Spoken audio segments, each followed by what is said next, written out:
Итак, сегодня на обзоре таксопарк Такси Хайп, который действительно является лучшим таксопарком России. Ему доверились уже очень многие водители и не пожалели. Конечно же, это моментальные выплаты, быстрое подключение, огромные заработки, круглосуточная поддержка, да и вообще кармически правильная установка, которая позволит тебе, мне и всем, кто с нами, заработать невероятное количество денег, которое останется потом только придумать, куда потратить. Поэтому переходи по ссылочке в WhatsApp внизу, мы всех подключим очень быстро, и будет тебе счастье и море бабла.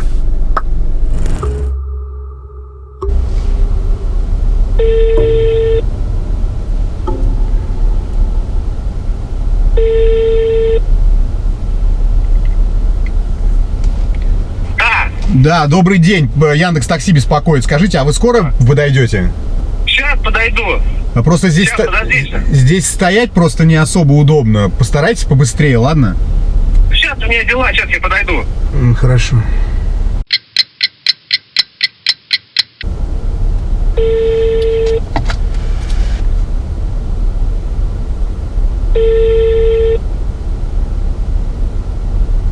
Алло. Это Яндекс Такси опять беспокоит. Может быть... Подожди, что тебе сложно подождать? Да, во-первых, почему... Я один хрен. Я все равно плачу за ожидание. Постой, нет, а почему вы так разговариваете-то со мной? Я что-то не очень понимаю. Что тебе надо? Что ты суетишься? Как сейчас выйду? Давайте вы, может быть, другое такси вызовите.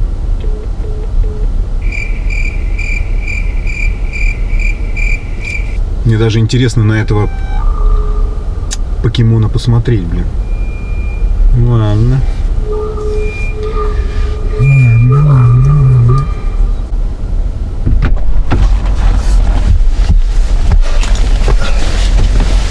У вас все в порядке?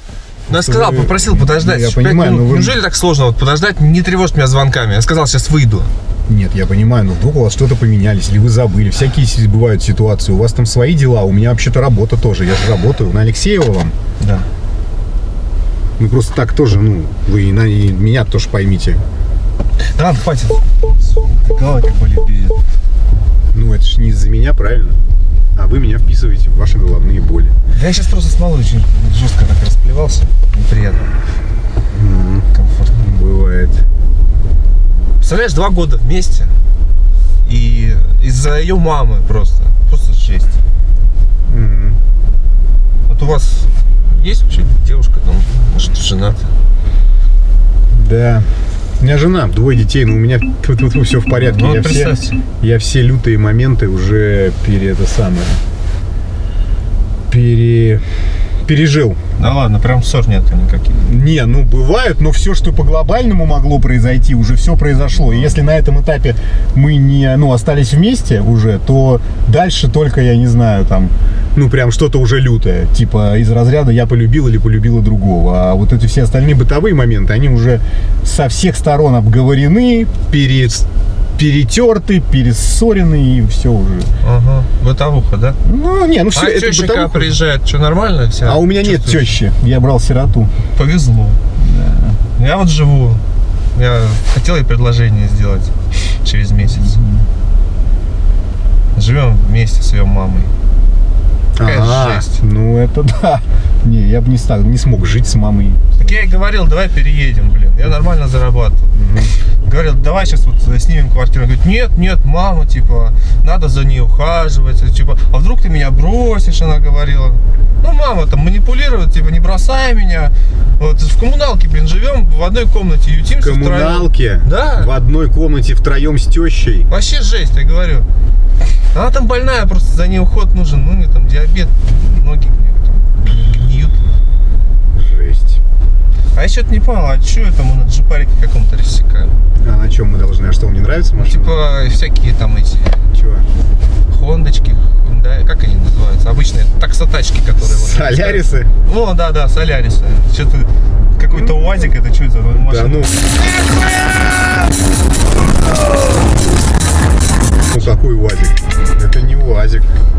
Ты что-то даже не рассмотрел, сел просто на автомате. Сейчас, секунду, я отвечу на телефонный звонок. Извините. Ну, про тачку, ну, вот, как говорится, чем богаты, тем и рады. И тачка, на самом деле, зря вы сейчас про нее что-то плохое говорите. Это вообще премиальный китайский автомобиль. Да нет, я удивляюсь, наоборот. Ну, если вам все-таки ближе Солярис, то, если хотите, можно вот опустить козыречек, смотрите. Видите, на Солярисе такого нет. Тут даже зеркальце есть. Да, так что можете посмотреть. Люкс. Посмотреть, может быть, найдете причину нелюбви. А есть, может, тут Всё премиальная расческа, чтобы расчесать? Премиальная расческа. Ну, премиум класс машин. Премиальными собственными руками можете это сделать. Да. Класс, красота. Так, ну, в общем, что я могу вам только посочувствовать, потому что я в такие игры не играю. И уже давно. Да я бы тоже, на самом деле, забил. Просто мы уже так притерлись, просто с химией прям. Это вот то самое чувство внутри, когда, ну, мы, по сути, да, с первого взгляда друг друга нашли, влюбились и стали жить. Но все равно не понимаю, зачем все-таки... Да, вы говорите, больная, уход нужен. Но там не то, чтобы сильно прям уход. Вот, но она, скорее, ну, она там типа диабет, у нее там гниют ноги, там лекарства всякие, инсулина получает. Не сильно больная, диабет и гниют ноги, да? Ну, мне кажется, что все-таки сильно больная. Ну, потому что вот начинает она, короче, нас грузить, она там, если бы ей реально...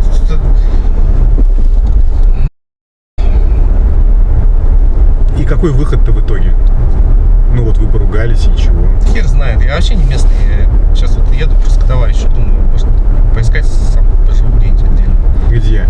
Ну, квартиру сниму. Потом поеду куда-нибудь на юга, в Таиланд, например. А, Таиланд. Ну да. Таиланд это не совсем юга, я бы сказал, это восток, юго-восток. Но в целом я вас понимаю.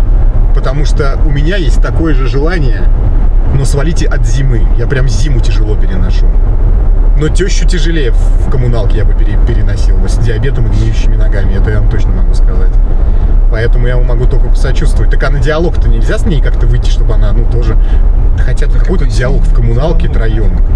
Это жестко вообще. Мало того, что она, это самое, в интернете какого-то лекаря нашла. Так. У него закупила какие-то банки там. Слушай, на, держи. Это удобрение, понимаешь? Я тебе что говорю? В Китае это на вес золота. С собачьим жиром, какой-то вот этой чушью, блин. Весь холодильник заставила, открываешь, там воняет, просто, ну, просто кошмар. Там проветривай, не проветривай, это все просто надо на выброс выбрасывать. И хлоркой, короче, антирадиационной какой-то штукой обрабатывать после нее. Так она еще деньги у нас просит на лекарства, мы даем. Вот, на этого лекаря тоже попросила. На все деньги, короче, которые она на похороны там откладывает, она их все потратила. На эти вот банки непонятные с мазями, с маслами, там вот, что она там себе мажет. Ну и, короче, я деньги просто стал свои прятать. Вот. Ну, наличку снимаю и в трусы кладу. Кстати, а я вам, по-моему, наличка, да? Сейчас? Нет, у вас безнал стоит, слава богу. Ну ладно. Я сейчас, погодите, еще раз. Да, у вас... Проверьте, да. Нет, у вас безнал, слава богу. Не. В принципе, знаете, можете поставить на нал. Нет, я переживу нормально, мне безнал вообще отлично. Только да, скидку придется супер. мне сделать на такие манипуляции. Я, кстати, у нас проблемы с водой с горячей. Вот я неделю уже где-то душ не принимал. Это ж как нужно любить свою женщину, чтобы жить в таких, я бы сказал, мягко говоря, сложных условиях. Видимо, у вас там действительно не то что химия, у вас там еще и физика с биологией. Да, это есть. Это жестко. Мы познакомились в Бургер Кинге. Она кассиршей работает. Еще раз, сумма какая? 1500-478. Вот, я ей говорил, я люблю вообще девушек с формами. Так. Вот, она моя пышка, она моя булочка. Я ей говорю, ты ешь больше картошки фри, больше бургеров, чтобы... Есть такая поговорка даже. Лучше плавать на волнах, чем биться твердой скалы, да.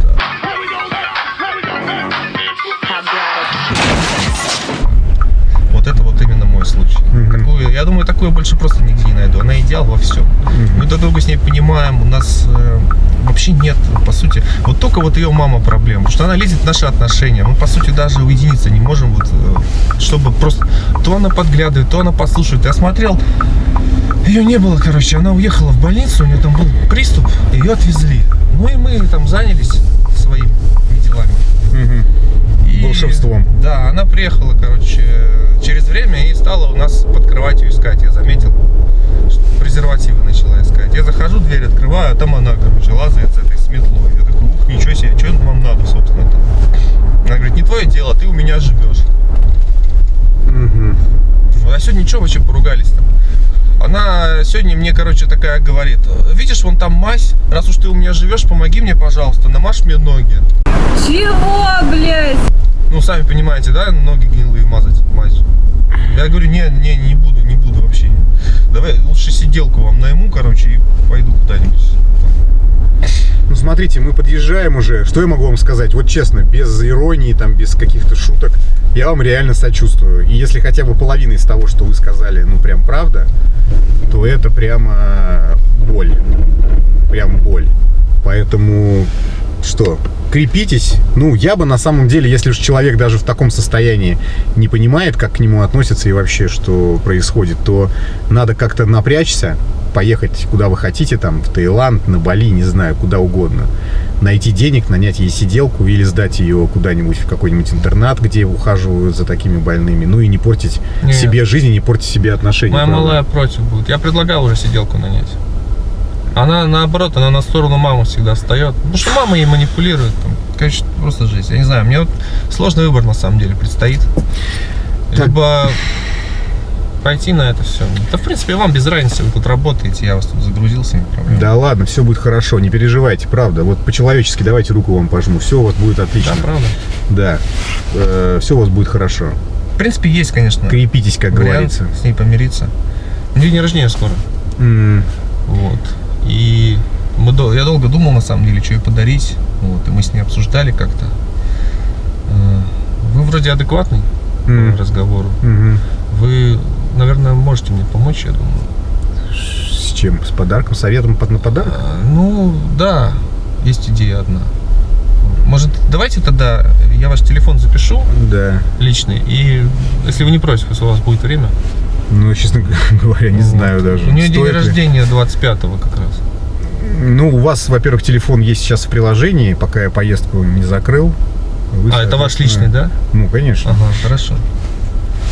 Вы, соответственно, сможете сделать...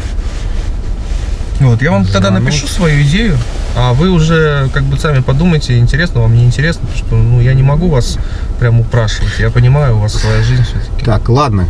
Будьте счастливы, как говорится, все будет хорошо. Я давайте поеду дальше работать, да? Всего вам хорошего. Да ну, перестаньте, все нормально, все хорошо. Накричал. Все хорошо, и у вас будет. Все, пока, до свидания. Ладно. Счастливо. А как открывается? Вот, видите, вон даже отъезжает. Так, на Солярисе такого нет. Понты. И подножку. Да. Ладно, счастливо.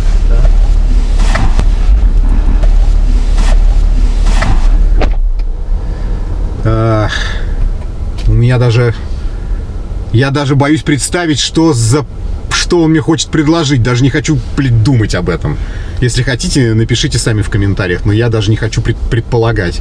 Надеюсь, не мазать гнилые ноги, пока они занимаются волшебством. Фу-фу. Надеюсь, что мне не придется.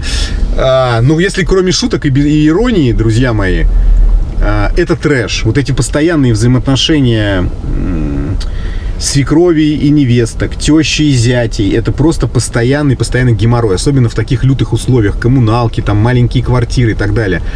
Богом заклинаю всех. Находите возможность жить отдельно. Просто вот находите эту возможность, пожалуйста. И не это самое, не надо, короче. Вот просто не надо, правда. И напишите, у кого какие взаимоотношения с тещами, со свекровями. Нормальные или тоже трэшовые? Вот напишите, очень интересно. А я поеду работать, друзья мои. Поеду работать, надеюсь, сейчас будет у меня тоже хорошая поездка, а не такие печальные моменты.